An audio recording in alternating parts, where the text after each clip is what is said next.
is critical for two warring parties in the South Sudan as they meet in the Ethiopian capital Addis Ababa to put pen to paper the final details of a peace agreement to end the conflict that exploded in December 2013. The rebel faction, led by Dr. Riek Machar, is pushing for a one-year period of transitional government, followed by a general election and the implementation of a federal system to solve the crisis of governance and distribution of wealth and power in South Sudan. As part of their meeting, 8 heads of state from the Intergovernmental Authority on Development, IGAD, will hold a summit. Prior to the meeting at the Ethiopian National Palace, regional foreign affairs ministers will meet in the morning to discuss the agenda of the summit and bilateral meetings to be held later in the afternoon.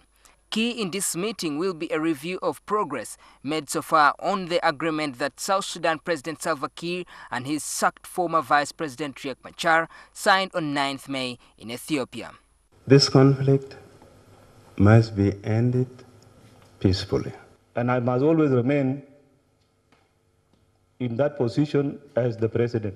The agreement demanded a cessation of hostilities by the two factions to allow for South Sudanese to attend to their farms and for aid workers to provide humanitarian assistance. However, the agreement signed to enforce an earlier one signed in January has seen the two factions blame each other as fighting continues. The signing of a peace deal in Ethiopia would have a far-reaching impact on Uganda that currently has its troops in South Sudan on the invitation of Kiir. Machar has always insisted he wants Ugandan troops, whom he accuses of being partisan, out of South Sudan and not to take part in mediation. Maurice Ochol, NTV.